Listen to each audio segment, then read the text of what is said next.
नमस्कार बच्चों, आज आपके लिए हम इंटर का बोर्ड परीक्षा 2026 में जो भी बच्चे अगर एग्ज़ाम दे रहे हैं आर्ट्स के लिए, उनके लिए जो है मोस्ट इम्पॉर्टेंट क्वेश्चन जो है हम अपने YouTube channel pathway education hub पर हम लेकर आए हैं।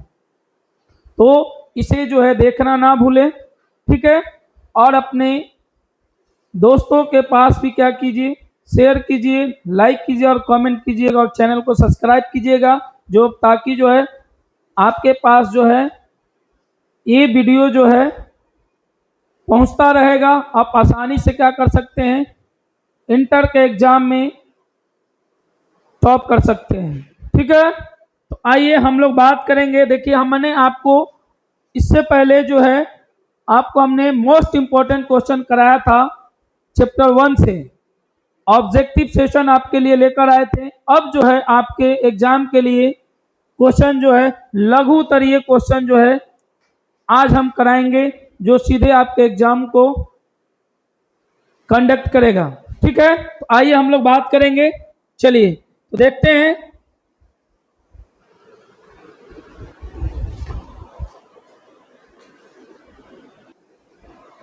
चलिए तो अब जो है आपका स्क्रीन पर क्वेश्चन है कि पुरातत्व से आप क्या समझते हैं। ये क्वेश्चन जो है आपके 2012 और 2019 में भी क्या किया, पूछा है, ठीक है। अब जो हम लोग बात क्या करेंगे कि पुरातत्व से आप क्या समझते हैं।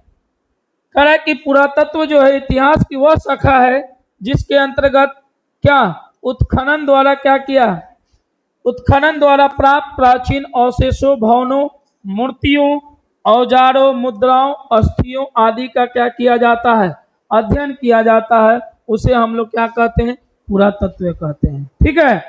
क्या क्या का अध्ययन, यानी पुराने अवशेष क्या मिलेंगे आपको, भवनों, मूर्तियों और क्या औजार, मुद्राओं, अस्थियों का क्या किया जा सकता है, हम लोग स्टडी करते हैं, उसी को हम लोग क्या कहते हैं, पुरातत्व कहते हैं।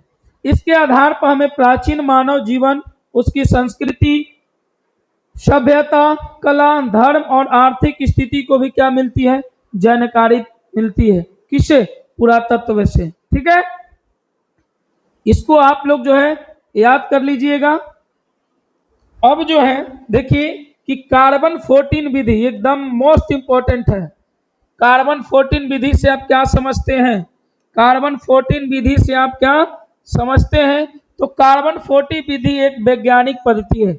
अगर आपसे पूछे बताओ कार्बन 14 विधि क्या है, तो कार्बन 14 विधि जो है एक वैज्ञानिक पद्धति है जिसके द्वारा प्राचीन यानी पुरानी वस्तुओं, अस्थियों, लकड़ी, पौधों आदि का क्या यानी उम्र का क्या किया जाता है, निर्धारण किया जाता है। उसकी उम्र को क्या किया जाता है, पता लगाया जाता है। उसी को हम लोग क्या कहते हैं, कार्बन 14, ठीक है। जीवित प्राणियों के शरीर में कार्बन 14 नामक रेडियोधर्मी तत्व क्या किया जाता है, पाया जाता है। जो भी जीव जो है, जीवित प्राणियों के शरीर में कार्बन 14 नामक एक रेडियोधर्मी तत्व क्या किया जाता है, पाया जाता है। कौन सा शरीर में, जीवित प्राणी शरीर में, ठीक है। मृत्यु के बाद उसमें कार्बन 14 विधि की मात्रा धीरे धीरे क्या हो जाती है, जैसे वो क्या हो जाएगा, मरेगा, वैसे वैसे जो है कार्बन 14 की विधि भी क्या हो जाएगा, कम होने लगती है, ठीक है। वैज्ञानिक उसकी शेष मात्रा का क्या करते हैं, परीक्षण करते हुए वस्तु की वास्तविक आयु को क्या लगाते हैं, पता लगाते हैं। उसी को मेरे प्यारे बच्चों कार्बन 14 विधि कहते हैं, ठीक है। तीसरा क्वेश्चन आपके स्क्रीन पर है कि हड़प्पा सभ्यता की सड़कों की विशेषताओं पर क्या डालें, प्रकाश डालें। यानी हड़प्पा सभ्यता में सड़क की क्या क्या विशेषताएं थी, उसके बारे में क्या करना है, जानना है। देखिए ये क्वेश्चन जो है 2020 में पूछा है। देखिए इसको और वीवीआई कर लीजिएगा, एकदम आपके एग्जाम में पूछेगा कि हड़प्पा सभ्यता की सड़कों की विशेषताओं पर क्या डालें, प्रकाश डालें। यानी हड़प्पा सभ्यता की सड़कें की मुख्य विशेषताएं क्या था बाबू, सड़कें सीधी होती थी, चौड़ी, एक दूसरे के क्या होता, समकोण पर क्या करती थी, काटती थी। यानी हड़प्पा सभ्यता की जो सड़कें जो थी सीधी चौड़ी और एक दूसरे को क्या समकोण, समकोण मतलब सम मतलब क्या होता है, बराबर बराबर भागों में क्या करती थी, काटती थी। दूसरा है मेरे प्यारे बच्चों कि सड़कें पक्की ईंटों से क्या होती थी, बनी होती थी। सड़कें जो है पक्की ईंटों से क्या करती थी, बनी होती थी। ठीक है। नेक्स्ट क्वेश्चन है आपका कि हड़प्पा लिपि के बारे में आप क्या जानते हैं, यानी हड़प्पा लिपि के बारे में आप क्या जानते हैं। ये क्वेश्चन जो मेरे प्यारे बच्चों 2021 में क्या किया है, पूछा है कि हड़प्पा लिपि के बारे में आप क्या जानते हैं। तो हड़प्पा लिपि की ये विशेषताएं जो है, यह लिपि जो है अभी तक क्या है, पढ़ा नहीं जा सकता, यानी अपठनीय है। इसमें जो है चित्रलिपि यानी पिक्टोग्राफी के चिन्ह क्या करते हैं, मिलते हैं। इस लिपि में लगभग 375 से 400 चिन्ह क्या किए गए हैं, पाए गए हैं। और इसकी लेखक जो है दाएं से क्या होता है, यानी लिखने की जो कला होता है मेरे प्यारे बच्चों, दाएं से क्या होगा, बाएं। ठीक है। अब आए क्वेश्चन है नेक्स्ट, हड़प्पा कालीन सिंचाई व्यवस्था के साधनों को क्या कीजिए, उल्लेख कीजिए। हड़प्पा सभ्यता में यानी हड़प्पा कालीन में को जो सिंचाई जो व्यवस्था था उसके साधनों को क्या करना है मेरे प्यारे बच्चों, उल्लेख करना है। ये क्वेश्चन जो है आपके स्क्रीन पर देखिए 2016 में क्या किया है, पूछा है। हड़प्पा सभ्यता कृषि प्रधान थी। हड़प्पा सभ्यता क्या थी, कृषि प्रधान थी, यानी कृषियों के लिए बहुत महत्वपूर्ण थी। यहाँ के लोग जो है सिंचाई के लिए प्राकृतिक संसाधनों पर क्या होते थे, निर्भर थे। और उनकी सिंचाई व्यवस्था मुख्य क्या था, साधन था। किनका, हड़प्पा का। कर पहला, नदी की बाढ़ की पानी, यानी नदी की बाढ़ की पानी, यानी नदियों जो है विशेषकर सिंधु के बाढ़ से खेती की सिंचाई की जाती थी। यानी जो है कह रहा है कि नदी की बाढ़ की पानी से क्या किया जाता था, खेतों में सिंचाई किया जाता था। उसमें कौन सी, सिंधु नदी के बाढ़ की खेतों से क्या किया जाता था, सिंचाई किया जाता था। दूसरा है बाबू वर्षा जल, यानी वर्षा का जल जो है, वर्षा का पानी जो है खेतों में क्या उपयोग किया जाता था, यानी वर्षा का पानी को भी क्या किया जाता था, खेतों में उपयोग किया जाता था। ठीक है। तीसरा आपका है मेरे प्यारे बच्चों कि कुएं जो है कई नगरों, कुएं जो है कई नगरों जैसे क्या, मोहनजोदड़ो में क्या पाया गया है, कुआं। मोहनजोदड़ो में क्या पाया गया है, कुआं, जिनका प्रयोग जो किसके लिए, सिंचाई के लिए और घरेलू यानी घर का जो भी कार्यक्रम था उसके लिए भी होता था। किसका प्रयोग, कुआं का। ठीक है। नेक्स्ट क्वेश्चन है कि मोहनजोदड़ो को स्नानागार को संक्षेप में क्या करें, वर्णन करें।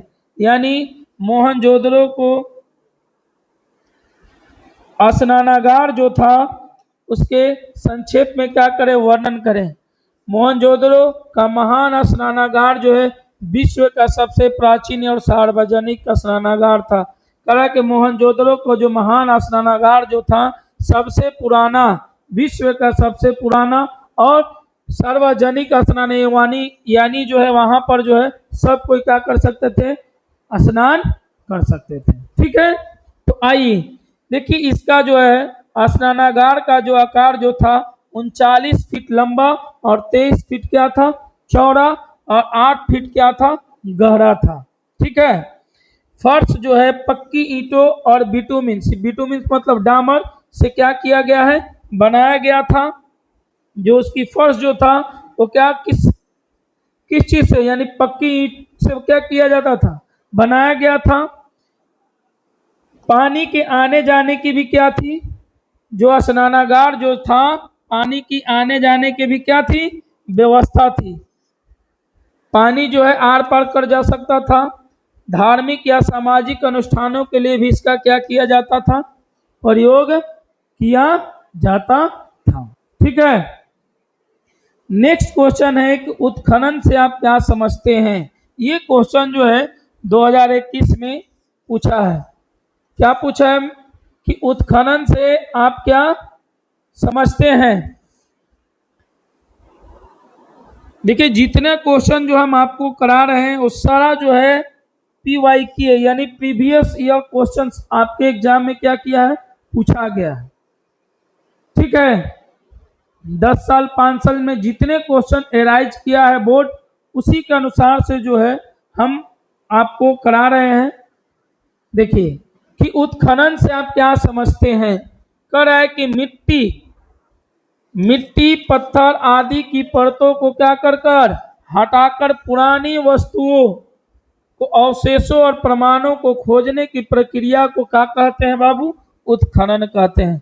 कह रहा है कि मिट्टी पत्थर आदि परतों को अगर हटा दिया जाए, जितने भी पुराने वस्तुओं को अगर क्या किया जाए, खोजा गया, यानी उसका अवशेष जो प्रमाण खोजने की जो प्रक्रिया होता है, उसी को हम लोग क्या कहते हैं, उत्खनन। उत्खनन का मतलब होता है खुदाई। ठीक है, अब जो बात करेंगे, नेक्स्ट क्वेश्चन है आपका कि सिंधु घाटी सभ्यता से समकालीन दो सभ्यताओं को नाम लिखे। यानी सिंधु घाटी सभ्यता से समकालीन दो सभ्यता कौन कौन था। पहला जो सभ्यता था बाबू मिस्र की सभ्यता, और दूसरा जो था बाबू मेसोपोटामिया की सभ्यता। ये भी क्वेश्चन जो है 2022 में क्या किया है, पूछा है। क्या पूछा है कि सिंधु घाटी सभ्यता से समकालीन दो सभ्यताओं को क्या कीजिए, नाम लिखिए। तो पहला आप क्या लिखेंगे, पहला जो नाम था मिस्र की सभ्यता, दूसरा आपका नाम था मेरे प्यारे बच्चों मेसोपोटामिया की सभ्यता। ठीक है, ये सारा जो है शॉर्ट लॉन्ग यानी लघु उत्तरीय प्रश्न हम आपको करा रहे हैं। ठीक है, नेक्स्ट क्वेश्चन है कि हड़प्पा सभ्यता के 4 प्रमुख स्थलों को नाम बताइए। कह रहा है कि हड़प्पा सभ्यता का जो 4 गो मेन जो जगह जो था, उसका क्या करना है, नाम बताना है। तो पहला जो था बाबू हड़प्पा, दूसरा मोहनजोदड़ो, तीसरा आपका जो था लोथल, और चौथा आपका जो था बाबू कालीबंगा। क्या, कालीबंगा। ठीक है, यही जो था मेन स्थल था। पहला हड़प्पा, दूसरा मोहनजोदड़ो, तीसरा लोथल, और चौथा मेरे प्यारे बच्चों कालीबंगा। ठीक है, ये जो है प्रमुख स्थल था हड़प्पा सभ्यता का। नेक्स्ट क्वेश्चन है आपका कि हड़प्पा वाली सिंचाई के 2 साधन को बताइए। यानी हड़प्पा के जो सिंचाई होता था उसमें 2 साधन जो है बताइए, उसका नाम बताइए क्या क्या था। तो सबसे पहला नाम था नदियों की बाढ़ के पानी से क्या होता था, सिंचाई होता था। दूसरा है कि कुएं और वर्षा का जल से भी क्या होता था, वहां खेती गृहस्थी किया जाता था। ठीक है, इतना आपको क्या होगा, समझ में आ गया होगा। चलिए, तो आपको हम जो है 10 क्वेश्चन आपको कराए हैं, एकदम एग्जाम के दृष्टिकोण से मोस्ट इंपॉर्टेंट है। ठीक है, तो चलिए आज का क्लास इतना ही, नेक्स्ट आपको मिलेंगे नेक्स्ट वीडियो में। Thank you.